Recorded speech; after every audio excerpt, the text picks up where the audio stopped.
الحمد لله. الحمد لله وكفى وسلام على عباده الذين اصطفى أما بعد. أعوذ بالله من الشيطان الرجيم. بسم الله الرحمن الرحيم.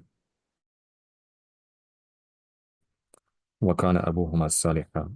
سبحان ربك رب العزة عما يصفون والسلام على المرسلين والحمد لله رب العالمين. اللهم صل على سيدنا محمد وعلى آل سيدنا محمد وبارك وسلم. اللهم صل على سيدنا محمد وعلى آل سيدنا محمد وبارك وسلم. اللهم صل على سيدنا محمد وعلى آل سيدنا محمد وبارك وسلم.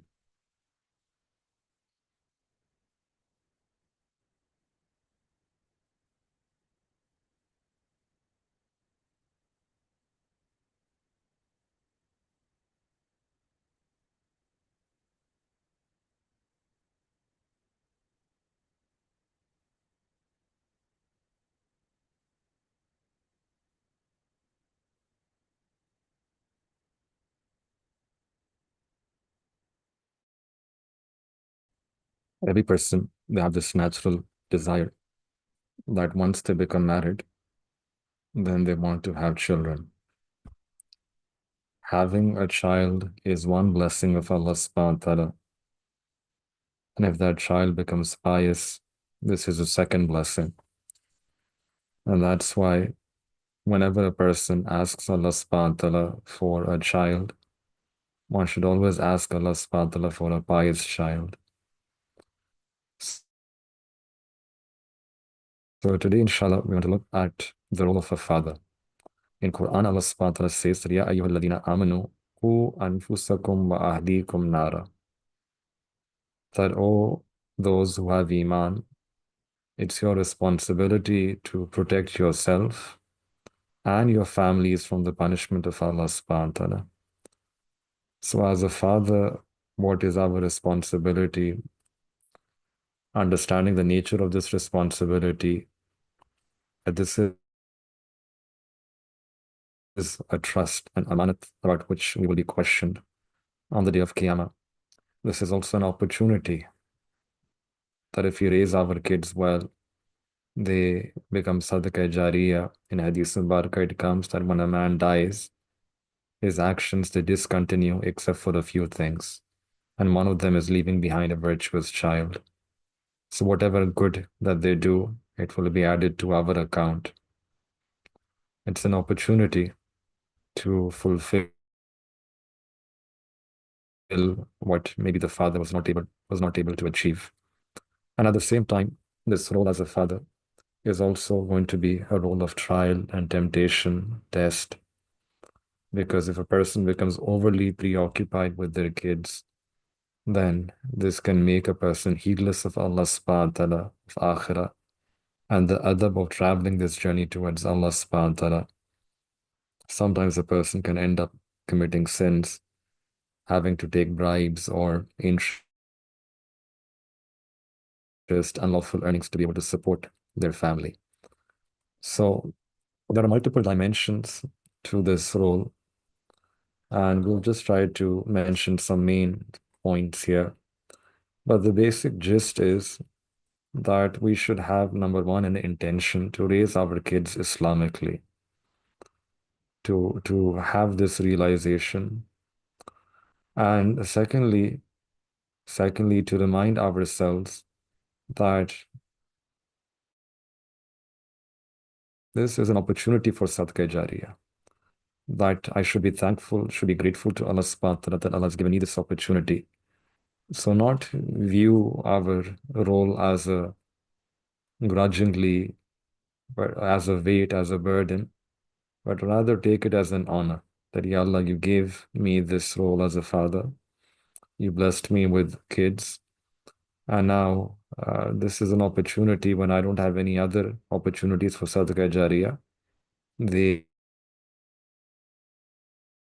uh, these my kids can actually fulfill what I was never able to do myself. And if we are grateful to Allah Ta'ala for this, if you're thankful to Allah subhanahu wa ta'ala for this, then inshallah Allah subhanahu wa ta'ala will put barakah in that role. And we will be able to benefit tremendously in that role as well. لَإِن شَكَرْتُمْ لَأَزِيدَنَّكُمْ.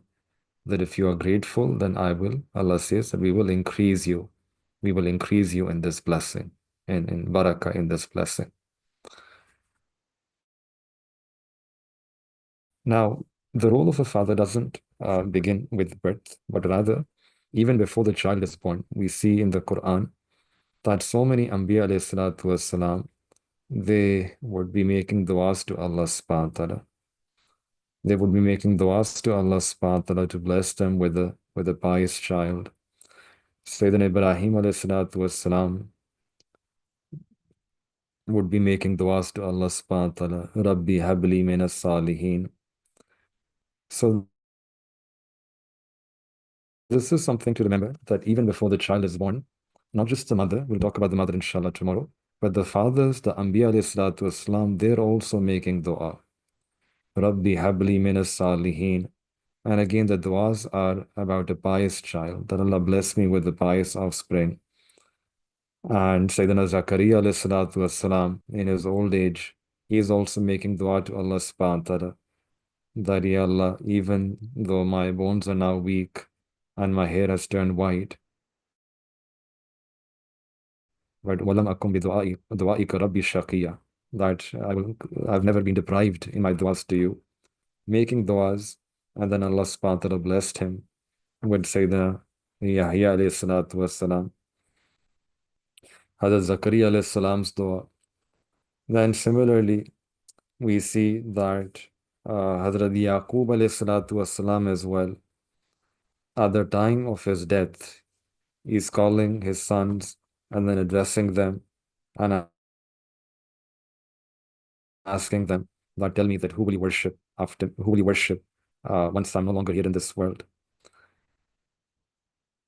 So the first wish, the first even before the child is born, the parents, the father, they're making dua, and right till the very end of their life, the wasiyah, the parting advice, is also that stay firm on this path of piety and righteousness. And when Allah subhanahu wa ta'ala blessed Sayyidina Ibrahim alayhi salatu wasalam, Sayyidina Ibrahim alayhi salatu wasalam's dua as a father, they're very, very ajib, very beautiful dua. That first, before he's asking Allah subhanahu wa ta'ala that Allah bless me with a child, O Rabbana hablana min azwajina wa zurriyatina qurrata ayun waj'alna lil muttaqina imama.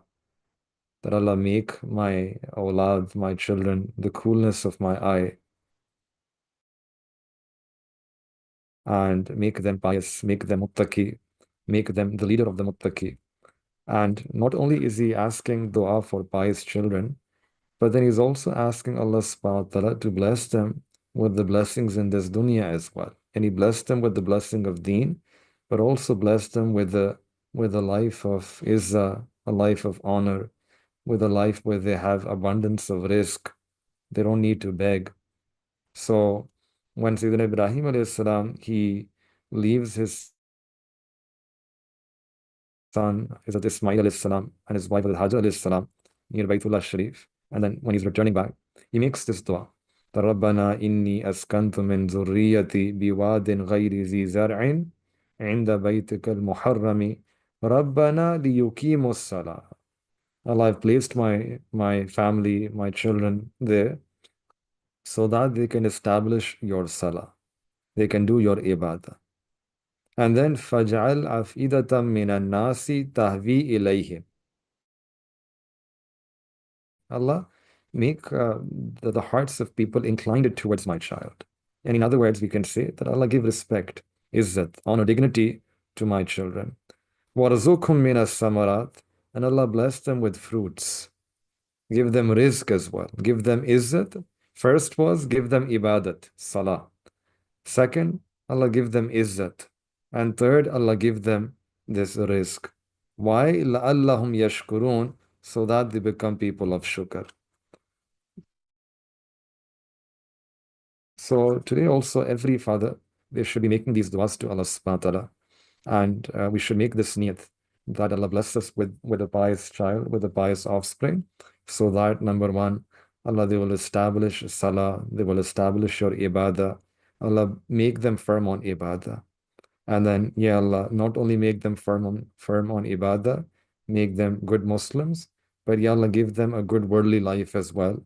Allah, make them, give them a life of honor, an honorable life. فَجْعَلْ أَفْئِدَةً مِّنَ النَّاسِ تَهْوِي إِلَيْهِمْ. Put respect in the hearts of other people for our children. Put muhabba in the hearts of other people for our children, such that people praise them, people deal with them in a better way, people have good akhlaq towards them, and Allah accept and grant kubuliya to our children. وَرْزُقْهُم مِّنَ الثَّمَرَاتِ. And Ya Allah, give them rizq so that they don't have any financial difficulty in their life. Give them pure, halal, tayyib rizq and abundance of sustenance. Why? لَأَلَّهُمْ يَشْكُرُونَ. So that Allah, they grow up to become your grateful servants. So the first principle that we learn is this principle of making dua. And parents, they should be very particular about making dua, and also the father. In one hadith, the Prophet ﷺ said that every one of you is a shepherd, and you will be asked about your shepherd on the day of Qiyamah. Normally, we think that, so one thing is that parents, the father should make dua himself. And also another thing is that you take them to such majalis, to such gatherings where the people who are close to Allah subhanahu wa ta'ala, the ulama and the mashayikh, you ask them to make dua for your child as well. This again is a second responsibility. Hazrat Noman rahmatullah alayh was was uh, was a tabi, and he had a son called Sabit. And he sent his son Sabit once to Hazrat Ali radiallahu ta'ala an, and said that, "Oh, Amir al-Mu'mineen, my son is not able to have any awlad. Please make dua." And Sayyidina Ali radiallahu ta'ala an, he made dua, and Sabit was blessed with a with a child. And Sabit then kept the name Noman, uh, and he kept the name of his own father. So this child came to be known as Noman ibn Sabit ibn Noman. And later on, the same child grew and became Imam Azam Abu Hanifa rahmatullah alayh. So we learned that not only the father should make dua himself, but also request the ulama, the mashayikh, those who are close to Allah subhanahu wa ta'ala, to make dua for them. These duas are the start. These duas are the beginning, and they can shape a person's taqdeer.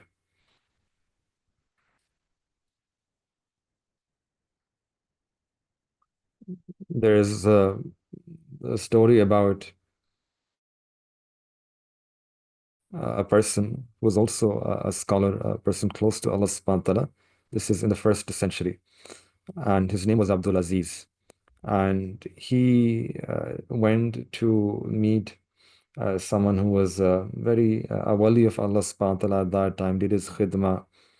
And that person became really happy and gave him a piece of roti, dry roti, and said that you can take this. And so Abdul Aziz took that piece of bread, that roti, thought that this is given to me by someone who's Ahlullah, person close to Allah. This is tabarruk. Um, he took it, and he thought that, what should I do with this? This is a gift. He brought it back home, and he's thinking, what should I do? He consulted with his wife, and they said that we should use this bread in such a way that we can maximize on the barakah. So they made intention, this niyat, that we will divide this bread into three parts, into three parts, and every day we're going to fast. And then at the time of iftar, we will take this one part of that roti, that bread, and break our iftar with this piece. And in this way, we'll be able to complete this. We'll be able to eat this. This was their adab. This was their uh, jazba, this passion that they had. So they both husband and wife, they fasted for 3 days. First day they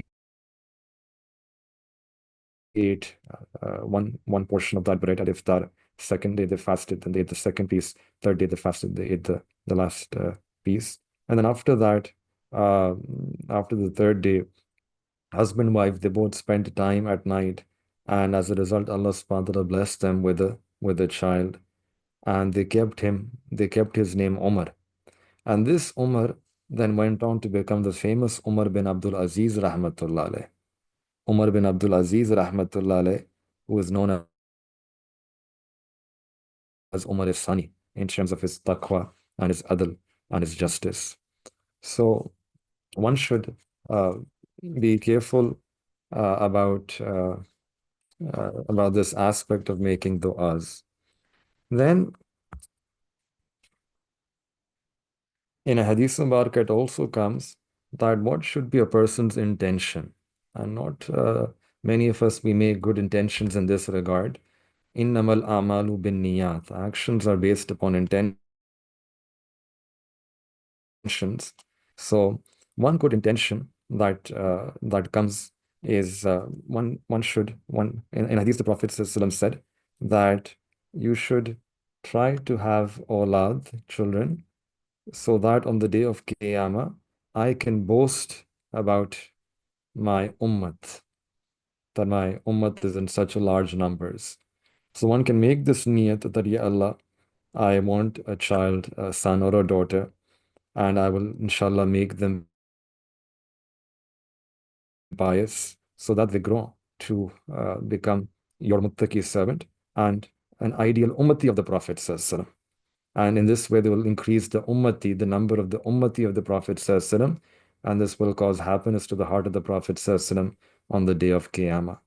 So in the Hadith Mubarak it comes that if a person raises their son or their daughter with this intention that they want to raise an ummati member of Nabi alayhi salatu wasalam, then uh, for as long as that child lives and for uh, as many breaths that child takes, for every breath, Allah subhanahu wa ta'ala will give ajr and a reward to the father and the mother. So this is a very big blessing that Allah subhanahu wa ta'ala blesses someone with a pious child.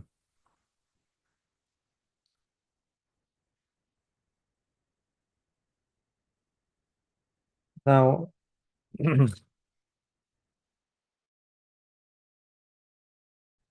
similarly, there's some also research about the father's role during pregnancy, and there are some pointers which research mentions. And the first point is that it's the responsibility of the father to keep his wife to keep your wife happy. The husband should keep his wife happy during that time. The woman she is about to become a mother, and there are some changes that are happening, mood swings and other uh, changes which are happening.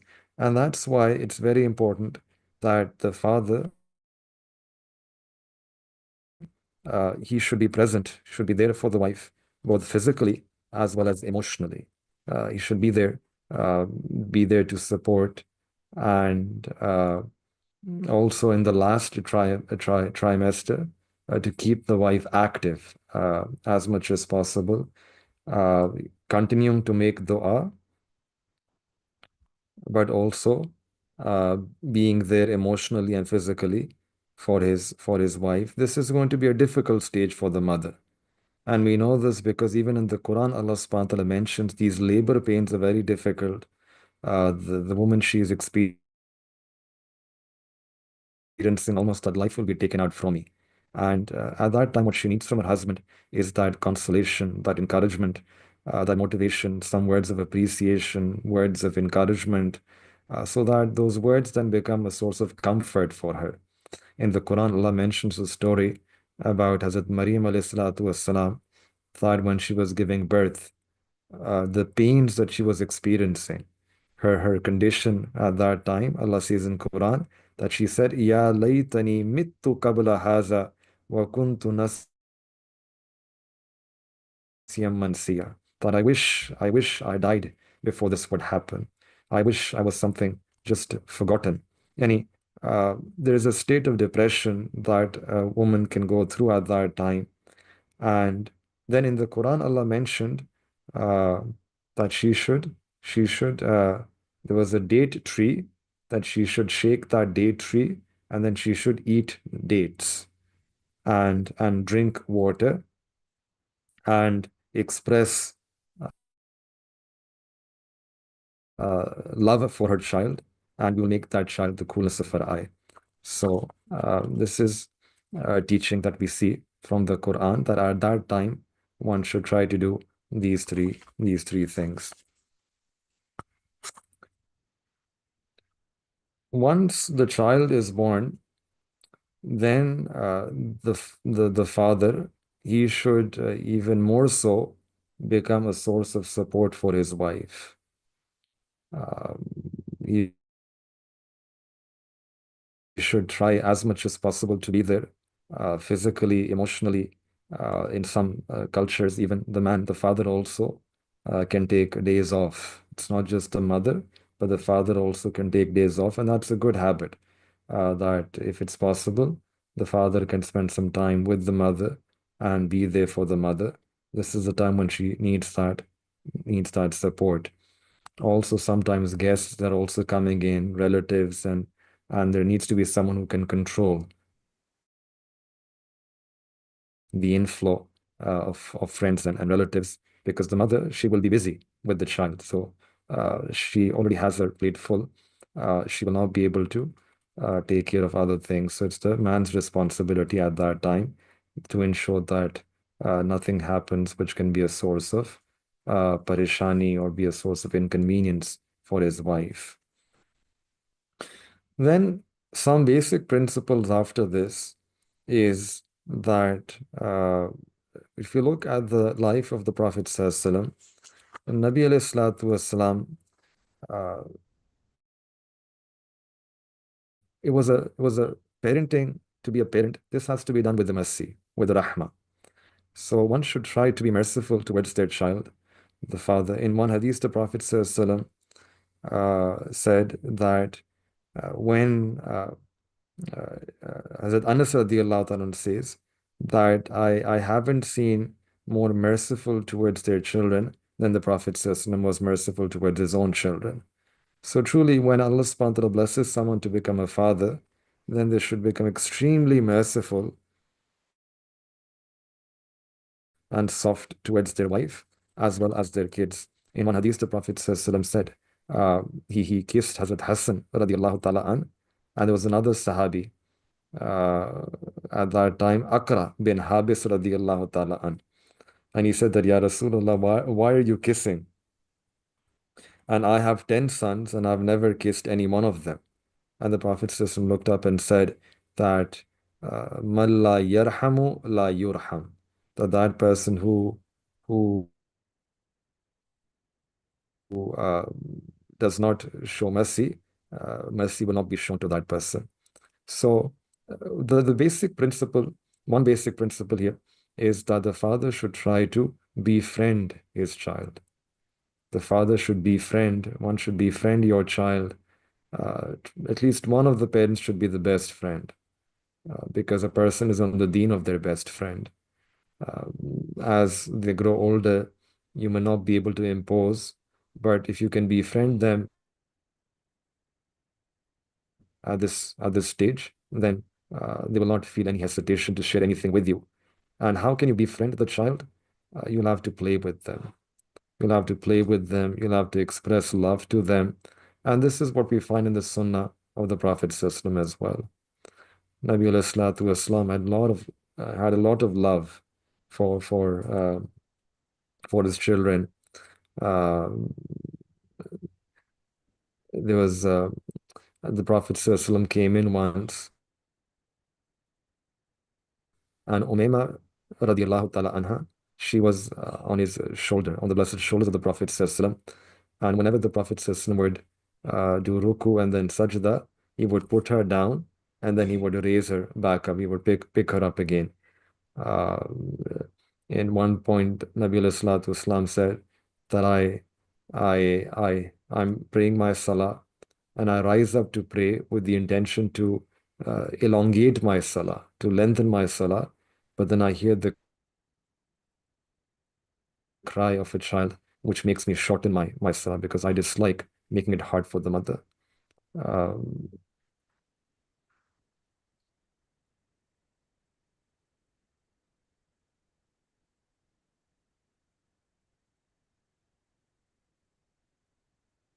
once Nabi alayhi salatu wasalam had Hazrat Hassan radiallahu ta'ala an.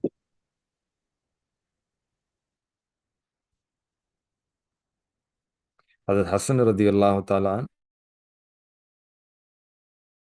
was on the shoulder of the Prophet ﷺ. So someone looked and said that that's such a beautiful sight. It's such a beautiful ride. And the Prophet ﷺ said that the ride is also so beautiful. So this love for the father expressing and manifesting his love This is something which is now corroborated by scientific research as well. There was a research published by the Harvard University a few years ago, and this was a 30-year project, 30-year experiment. And some pointers from that research was that father who expresses love towards his child, the children will not develop this extremism in their character, this harshness in their character, because when they receive that hug and that kiss and that love from their father, this love will bring moderation in their character. Similarly, it said that those children who, during their formative years, receive the love of their father, the chances of excelling, the chances of excelling are significantly higher. Also, such children, they're less likely to have problems such as bedwetting and feeding problems and aggression.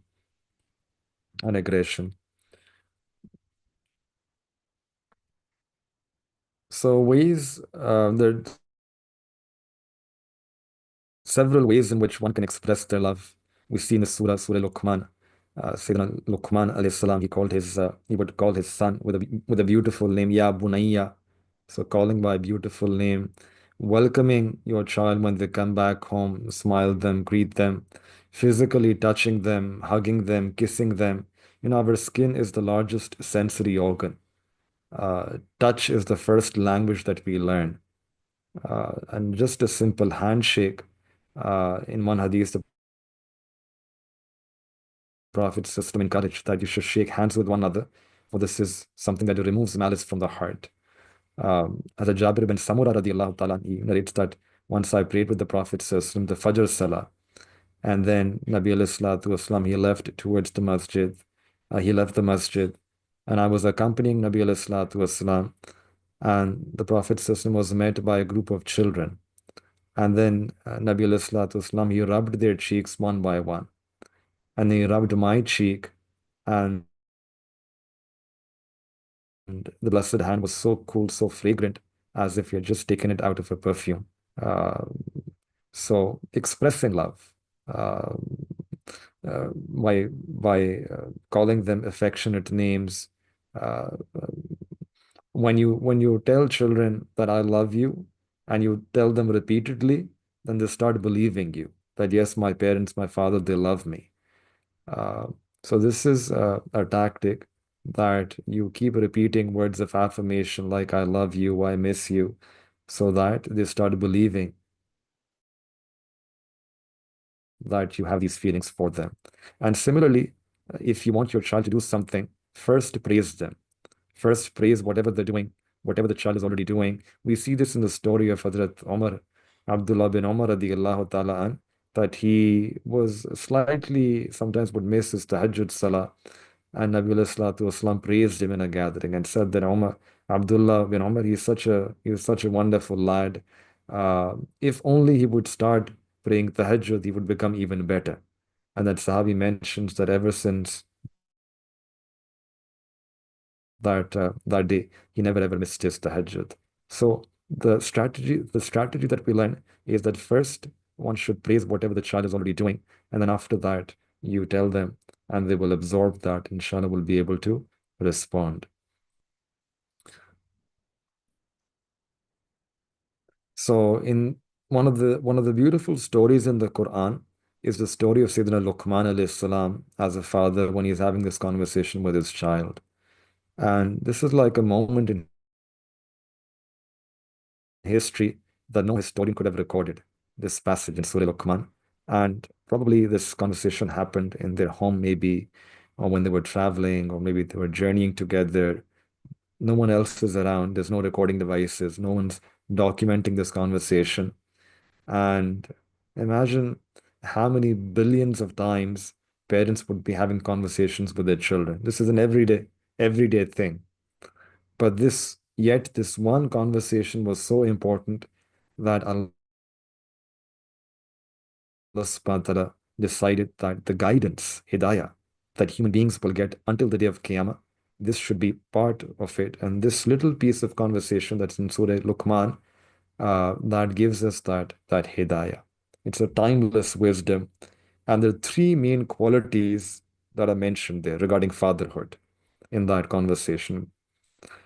So Sayyidina Luqman alayhi salam, number one, the way he uh, addresses his child, it's a loving affection, this display of loving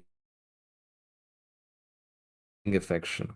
And that's a quality that every father should have. Showing love, showing respect, showing friendship, humility to your child. Ya bunayya, that oh my loving child, oh my wonderful child, oh my beautiful child. This display of love and affection.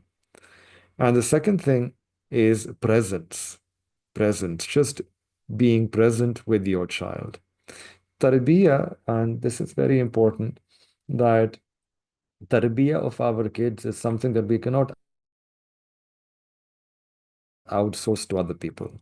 We cannot outsource it to the maktab or the madrasa or the Islamic school or other schools, private schools. Tarbiyah is not a responsibility which can be outsourced.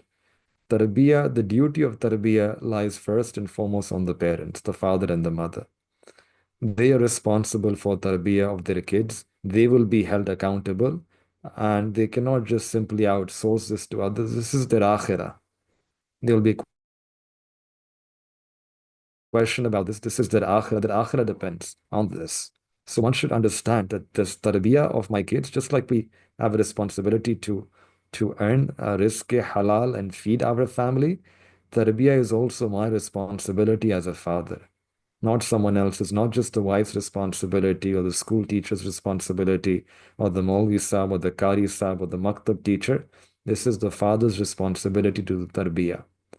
And for that, he needs to be present. And this is not just a responsibility,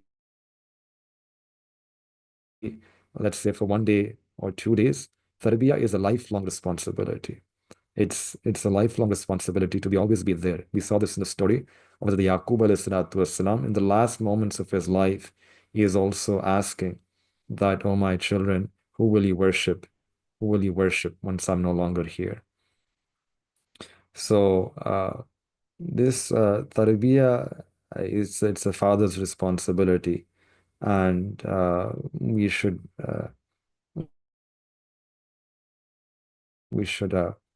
try to take out time for this tarbiyah. We see that even though the Sahaba Ikram, they were so busy, I think Hazrat Abdullah ibn Masud radiallahu ta'ala an, he took out time to teach his daughters Surah Waqia. And then someone said that you should leave behind some money. Uh, and he said, I don't need to worry because I've taught my daughter Surah Waqia. And I've heard from the Prophet ﷺ that whoever has a habit of reciting Surah Waqia at night, then Allah subhanahu wa ta'ala will take care of their provision. Allah will give them a risk. Allah will expand their risk. And Alhamdulillah, this is what my daughters do. This was the tarbiyah that the Sahaba Ikram, Hazrat Abdullah ibn Masud radiallahu ta'ala an, very prolific scholar. He was Imamul Fuqaha, so many other dini responsibilities, but yet this was also a responsibility to take out time to be with his daughter, to be present with his daughter, with his daughters, and then to teach them Surah Waqia, teach them Quran, and making sure that they keep it memorized. So presence, that was the second quality that we find in that story. And the third quality is guidance. Guidance. So we see that Hazrat Luqman alayhi salam, he first tells his child that you should be grateful. Be grateful to Allah, be grateful to your parents. Tells them about the importance of Iman, tells them about the importance of Salah, teaches adab. Adab. In one hadith we learn, which is in Tirmidhi Sharif, that the best gift a father can give is good adab. The best gift that the father can give is to teach good adab, good mannerism, good character, good akhlaq to their kids. In one riwayat, it's also mentioned that teaching adab to your kids is better than spending one sa'a in the path of Allah Ta'ala. أكرموا أولادكم وأحسنوا أدبهم. So, presence, the father should be there for all important milestones, for all important events, whether it's like a parent-teacher meeting, school days, school functions. Uh, there's a joke, someone said, that the father and the son, they were having a conversation, and the father said that, "Oh, my son, why did you get such a low score on that exam?" And the son said that, absence. And the father said, "Oh, you were absent on that day, on the day of the exam." And the son said that, "No, but the boy who sits next to me, that boy was absent." Right? So presence is important. Be present during all important events. In in research, several scholars have mentioned that the years we can divide children according to three age groups. The first 7 years, the first 7 years are the years of play. And then the next 7 years, from 7 till 14, roughly till teenager, are are the years when you can discipline them. And then after that, the next 7 years, from 14 onwards, is the time to befriend them. So the first 7 years, the child will be like your slave. Whatever you tell them, they will do it for you. The next 7 years, they'll be like your mushir, like your advisor. They will sometimes advise you that, "Father, do this, do that." And then after that, once they hit 14, then if you then they will become your friend, and they can, depending on how you did your tarbiyah, they will either be with you, they might even be against you. Your relationship after 14 depends what you did before 14, because after 14, this teenager, after, in this stage of life, they become hardwired, they become like hard steel. You can't mold them, they're no longer malleable. So it's very important that the initial years, one does the tarbiyah right, so that inshallah they stay your good friends forever. You befriend them in such a way that they live with you, and they respect and love you forever.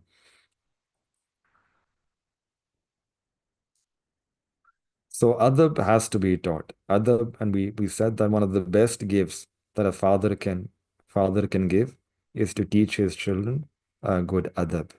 Good adab. Adab means that one should teach their kids this good manners, uh, the magic words, please, excuse me, the thank you. Uh, these are words that should be taught at a young age. Uh,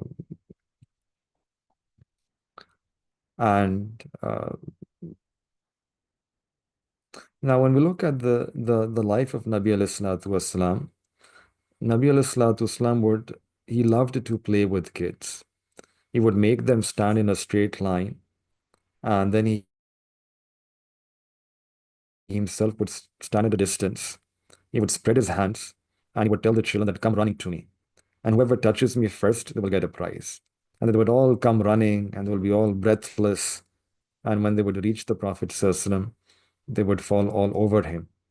And Nabi Wasallam, he enjoyed this sport. He would give prizes of dates and sweets to the winners. He would hug everyone, all the people who participated. Sometimes Nabi Wasallam, he would hold little children in his arms, and he would make funny faces, like pulling his tongue out to please them. When he would be lying down, he would seat the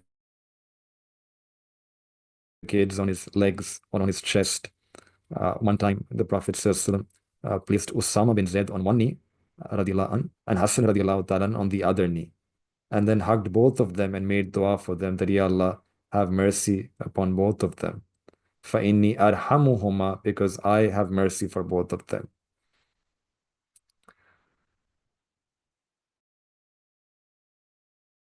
And there was another a girl. she says that I went to the Prophet ﷺ with my father, and I was wearing a yellow shirt. And Nabi Wasallam looked at me and said, Sana, yani, mashallah, very good, very good. And then she says, I started playing with the seal of Nabuwa, which was at the back between the blessed shoulders of the Prophet ﷺ. And my father saw me, so he rebuked me slightly harshly. And Nabi Wasallam said that, no, leave her, let her play. And then again, the Prophet ﷺ made dua for me and said that, wear this dress, continue wearing this dress till it is worn out, and then wear it till it is worn out, and then wear it till it is worn out. And he complimenting the child for her clothes, right? Praising the child for her clothes, complimenting her, and allowing her to play. Once Nabi Wasallam was giving khutbah in Masjid al-Nabi, and Hazrat Hassan radiallahu ta'ala, he entered the masjid and he was wearing red. So Nabi Wasallam had this, in a state of affection and love, he came down from the mimbar and he picked up Hazrat Hassan radiallahu ta'ala in his arms, and then he climbed back on the mimbar and resumed with the khutbah. The importance of the father playing with the children is that fathers, they have a different style of relating with kids. Mothers, they tend to be soft and soothing. Fathers, fathers, they tend to provide more physical stimulation, more verbal stimulation. They're patting the babies gently. Uh, so uh, uh, this stimulation is important because it leads to a healthy development of the child's brain, and this can have a lasting effect on the children's social and emotional and their intellectual development. Similarly, the fathers, they should also prepare and plan to take the children out for vacations or outings regularly. There's a lot of research about this, that this is, sometimes people are religious to think this is a waste of time, but this is a misunderstanding. Because those few days when you go out as a family for a vacation or an outing, that does the work of cement. It solidifies the family unit. 1 week, 10 days, 5 days, on the weekend, it just brings the family together. It acts like a cement. And not only it strengthens the family bond, but also, especially if you go into nature, there are also medical benefits for that as well. It stimulates development and creativity in kids. It can relieve these symptoms of attention deficit disorder. So taking them out for vacations and outings regularly. Similarly, another very special time during the day is dinner, eating dinner together. Ideally, breakfast and dinner both. Lunch, normally the father is away at work, but especially dinner. There's some Sahaba Ikram who came to the Prophet ﷺ and said, Ya Rasulullah, we eat food, but we're not satisfied. And the Prophet ﷺ said that perhaps the reason is because you're eating separately. And they said that yes. And then the Prophet ﷺ said that no, eat together and mention the name of Allah subhanahu wa ta'ala over your food, and this food will become blessed for you. So that dinner time should be a time when everyone should be together, get home, come home in time to eat dinner as much as possible, and make that time free of screen electronic use. Uh, we see that Nabi Islam would also use that time to do tarbiyah. Like we said, this tarbiyah is like 24/7. Dinner time is a very good opportunity to do tarbiyah. Once Nabi Islam was eating and there was a child and he was playing with the food, with the dish. And the Prophet ﷺ said it to him that, "O child, say Bismillah before eating, eat with your right hand, and eat from that which is right in front of you, not from the other side."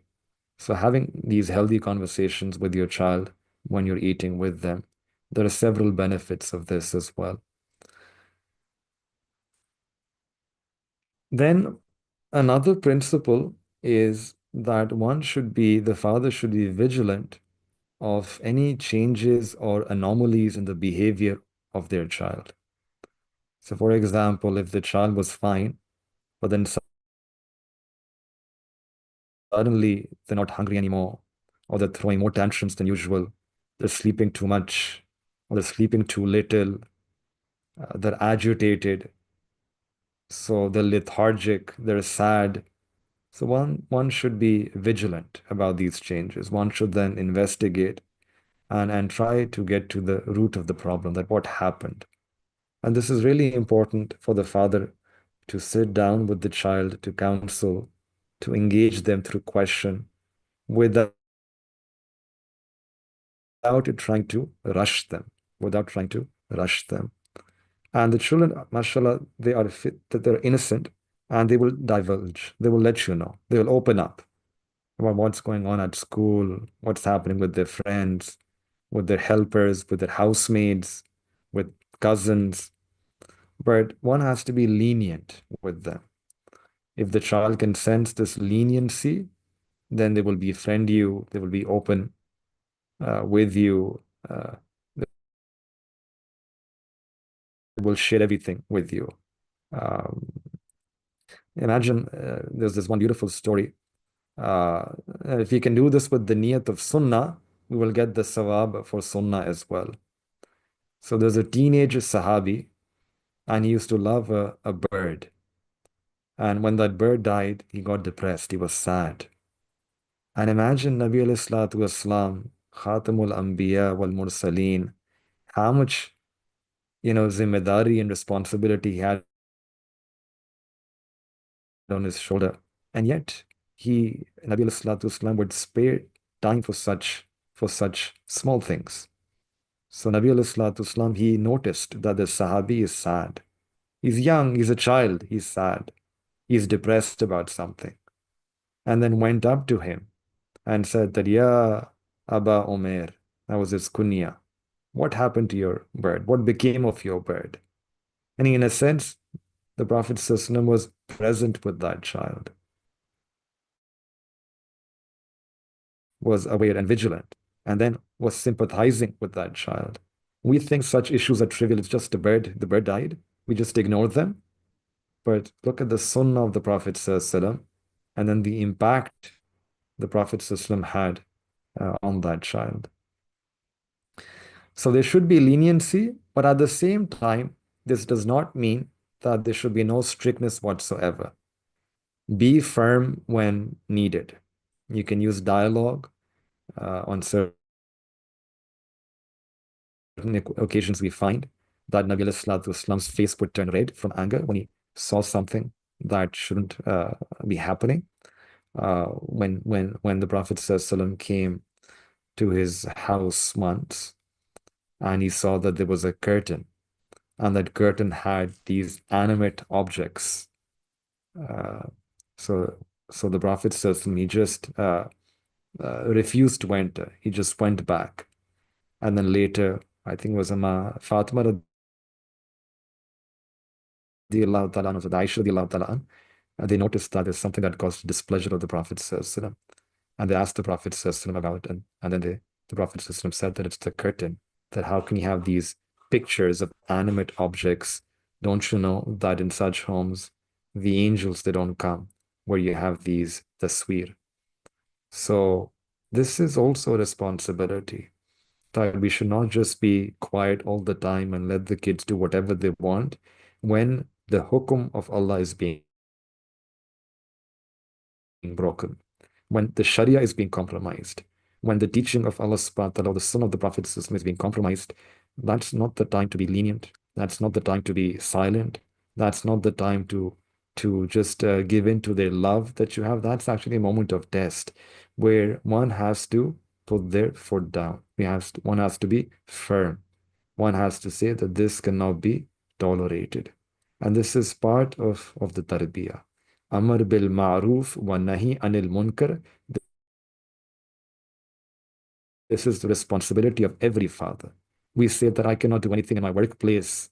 I'm just an employee. I cannot do anything in my environment, in my community. I cannot do anything at the state level. I cannot do anything at the country level.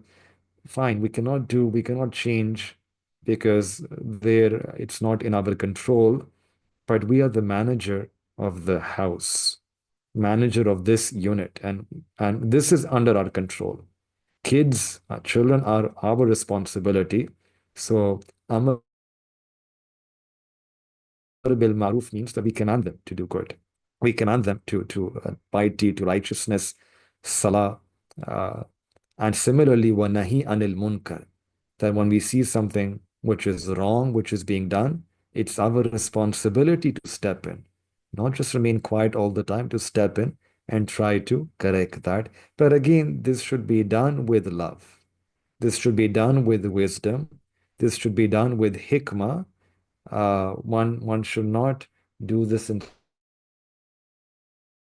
such a way that you make the other person, the child, rebellious. But rather better that instead of just giving the direct order, you use a strategy. You devise some strategy such that you can attain what you want, and the child also understands the hikmah and the reason and the wisdom behind it. It's not always a good thing to just give the command that do this and don't do that. But what we find in the Sunnah of the Prophet's system, this tarbiyah is to teach them the reason, give them the reason why, that why do this, and then make them feel motivated. When they see the incentive, when they see the benefit or the harm, then inshallah they will also abstain from that or they will do that. So explain with love, with wisdom, but be firm when needed. Uh, this tanbih and this islah, this is our responsibility. Sometimes it's just about uh, sitting and having a conversation with the child. Uh, Once there was a Sahabi who came to the Prophet, a young Sahabi, and said that I think about a certain sin and I want to commit that sin. And the Prophet ﷺ said that how would you feel if that same sin was committed against one of your female relatives? And he said that no, I wouldn't like that. And then the Prophet ﷺ said that similarly, other people also don't like this, that you do this sin to their female relatives. So the Prophet ﷺ, he used a dialogue to make the child look at the situation from a different point of view. This can also help to change the perspective.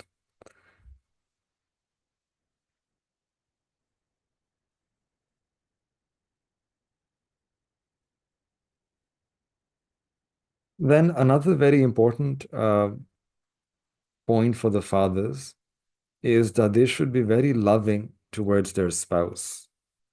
A very secret determinant of a child's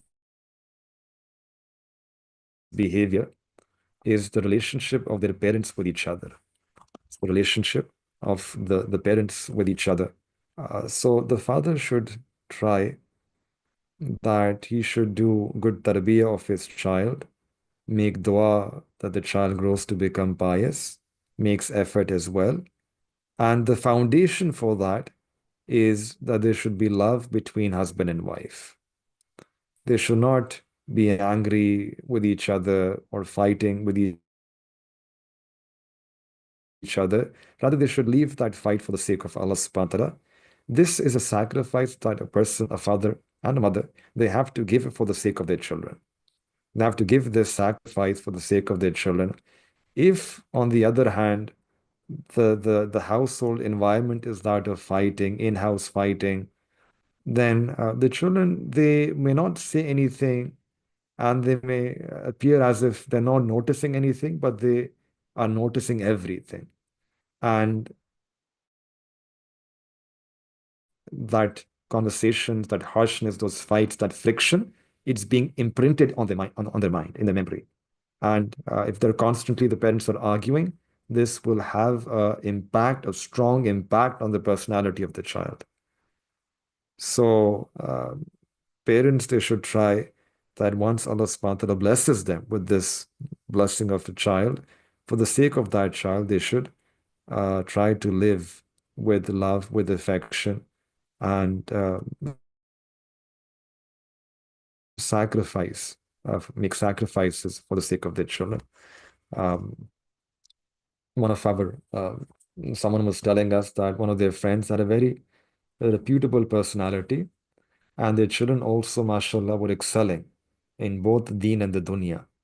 So someone asked him that, what did you do for the tarbiyah of your kids?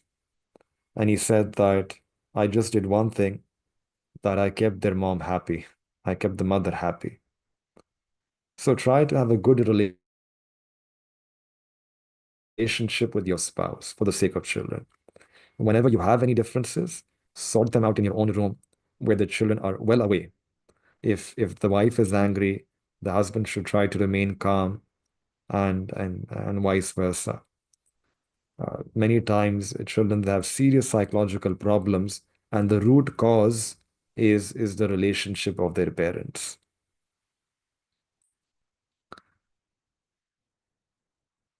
Then another point is that we should view our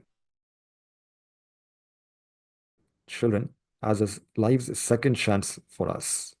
Perhaps we made some mistakes as a child.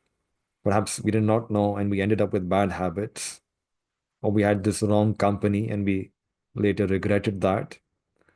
So now that we know the pitfalls of life, we can design the lives of our kids the way we want by making that effort and then also making dua for them. So for the fathers in particular, they should plan the lives early so that the kids can achieve more. Uh, give them good mentors. Uh, After the age of 15, normally the parents will not be able to uh, influence them directly.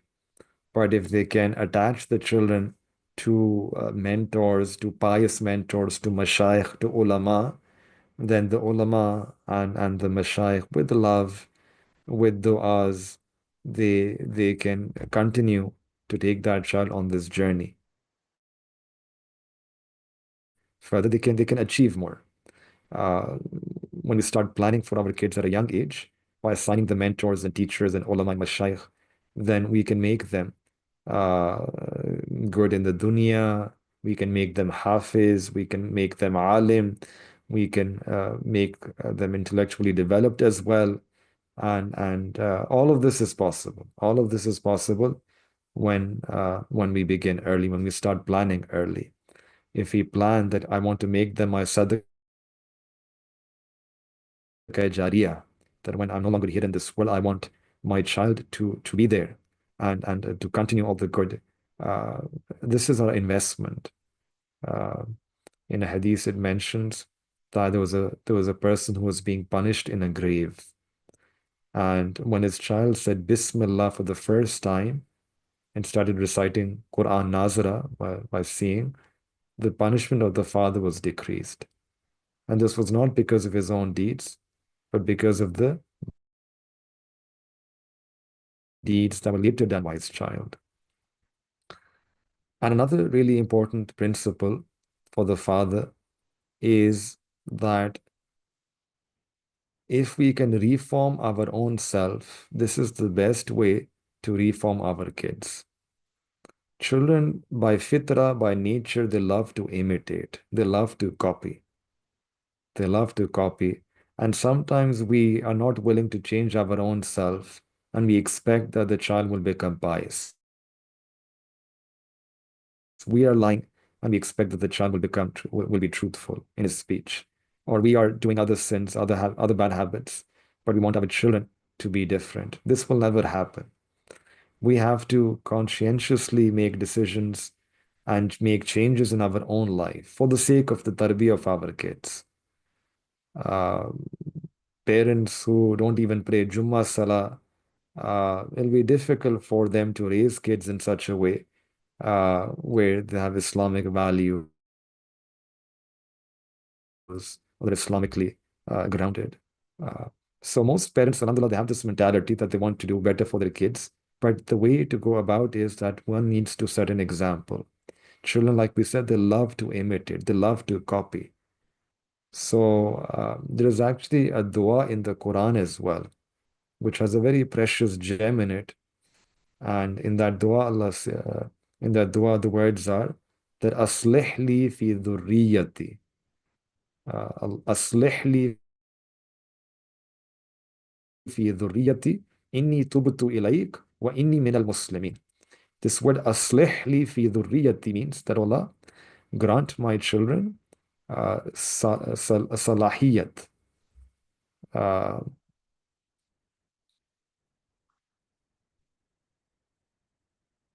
grant them capability, ability, merit, and also Allah grant them islah, rectification. And one can make niyat of both of these things while making this dua, that Allah rectify their character and Allah grant them ability, capability by which they can succeed in the deen and the dunya. Aslih li fi dhurriyati. This is from the Quran. And then when you're asking for the islah for your kids, after that Allah says, say, Inni tubutu ilayk. You're begging Allah Ta'ala that Allah, I make tawbah to you. I make tawbah for my mistakes. Allah, I repent to you. I leave my sins. I return back to you. Inni minal muslimin, and that I'm from among the Muslims. Allah, I am surrendering myself to you. I will not insist upon my sin. So there's a very subtle connection here that when my character is rectified, when I make true tawbah, when I'm willing to let go of my sins, when I show remorse and regret about the mistakes that I did in the past, and when I declare myself to be a Muslim, that when I surrender myself completely to Allah subhanahu wa ta'ala, only then will this goodness be sealed in my child's character. Only then will this rectification become a possibility. So the Islamic concept is so beautiful that no matter how much we have sinned, if we can make tawbah, true tawbah today, and we can try to leave those sins, then tawbah can wipe away the past. We can start from scratch. So our choices as father, they play a big role in the decisions our child will make, in the spiritual decisions that our child will make, the dunyavi decisions that our child will make. So uh, if Allah has given us a second chance by blessing us with a child, this should motivate us. That now, at least now, I need to reform myself. Now I need to make tawbah. Now I need to change and let go of these bad habits.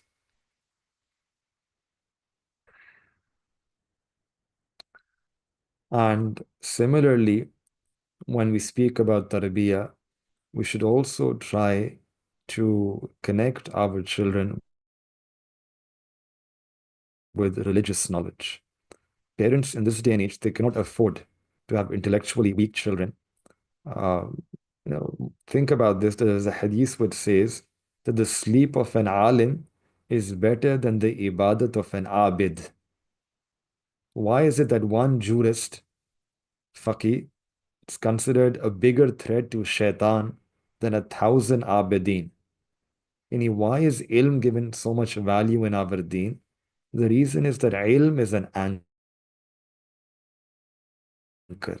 It helps us set limits. And and uh, and that's why we should try to have some level of connection with that ilm. Have that connection yourself. Those parents, father and mother who are connected with ilm, Allah subhanahu wa ta'ala gives connection to their children as well with this silsila of ilm. We should try to make ilm the anchor for our own lives as fathers, but at the same time also try to make ilm the anchor for our children as well. Try to connect the child to this ilm from the very start. From the very start.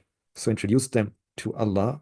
There is a hadith that when the child says Allah, Allah, Allah, the first word, Allah subhanahu wa ta'ala forgives all of their, the parents, all of their previous sins are forgiven. So teach them Allah subhanahu wa ta'ala's name, teach them the kalima, and uh, try to motivate them to do hifz of the Quran. uh, Try to tell them stories about the Anbiya alayhi salatu wassalam, stories about the Quran, stories about Deen. Try to tell the stories about the awliya, the ulama, the sulaha. This integrate this religious knowledge with their secular education. Don't make them split personalities that just they're getting all of the secular education, but they're not getting any of the dini education. This tarbiyah, studying the Quran, stories of the Quran, this needs to be integrated. Tabligh, ta'lim, tazkiyah, tasawwuf, this needs to be integrated into their worldview.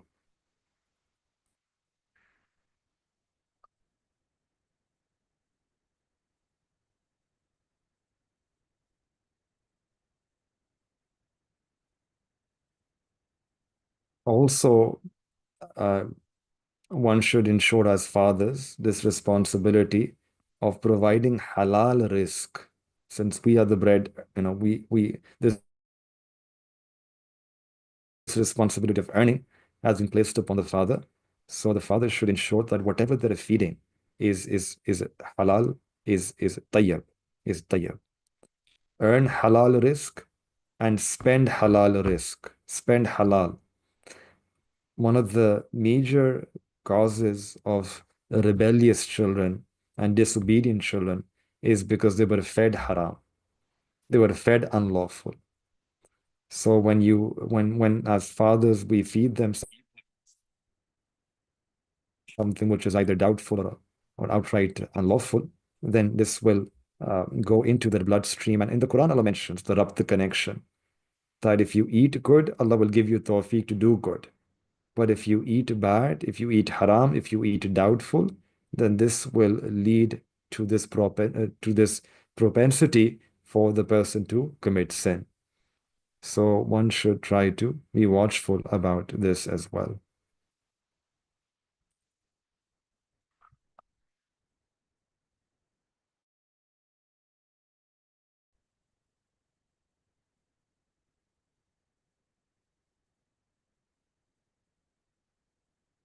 The last thing is try to build their identity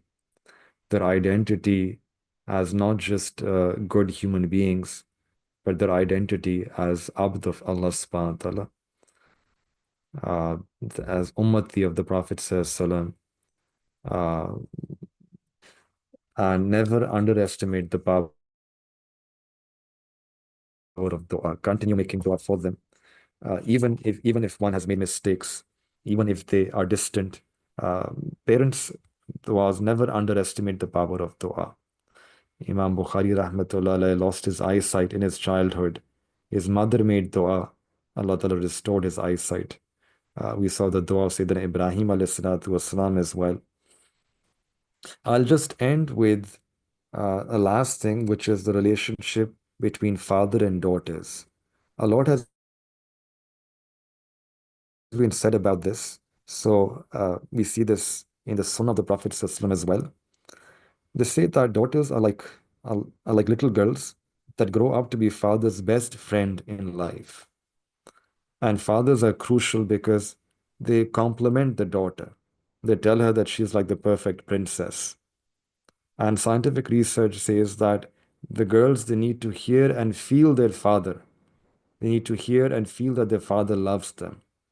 They really are wanting to hear those words of affirmation from their father, because this is that affirmation which a mother cannot give. This gap, the daughter, she's yearning to hear these words from her father, that the father loves them. So mothers, they can make girls secure, but it's the fathers who give them this self-esteem, boosts their self-esteem. And I'll just end with a beautiful story about the Prophet's system with Amma Fatima, with Sayyidina Fatima radiallahu ta'ala an. Uh, Yani the type of izzat Nabi alayhi salatu wasalam would give to Sayyidina Fatima radiallahu ta'ala an. That when Sayyidina Fatima to Zahra radiallahu ta'ala an, she would come and she would be walking and coming to the Prophet sallallahu to meet the Prophet sallallahu. Nabi alayhi salatu wasalam's akhlaq were so noble, so beautiful, that he would stand up. He would stand up to honor his daughter, and then he would go and he would hug her. He would embrace her. He would kiss her. And then he would say that, welcome, marhaba, mashallah. Yani, physically as well as verbally, would show his love. And then look at this from the other side. Once Hazrat Fatima radiallahu ta'ala anha, she was making roti, bread, and when she wanted to eat, she thought that I don't know whether my father would have eaten or not. So with that thought, she divided the roti into two parts and kept half for herself and took the other half for the Prophet ﷺ, and said that, Ya Rasulullah, this is what I've brought for you. Please accept this hadiyah from me. And Nabi ﷺ took a piece, a morsel, and then after that said that, Fatima, it has been 3 days that I haven't put anything in my mouth. So this is a very beautiful relationship between father and daughter. We make dua to Allah subhanahu wa ta'ala that may Allah subhanahu wa ta'ala grant us the tawfiq to act upon these teachings. May Allah subhanahu wa ta'ala make us good fathers and enable us to do good tarbiyah of our kids, so that our kids, they grow up to become pious ummati of Nabi alayhi salatu wasalam. They can attain success in this dunya and also attain success in the eyes of Allah subhanahu wa ta'ala as well.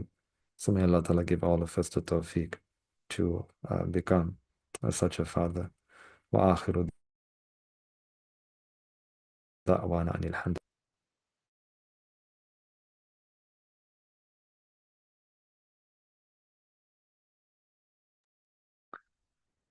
سبحان ربي الوهاب اللهم صل على سيدنا محمد وعلى آل سيدنا محمد وبارك وسلم.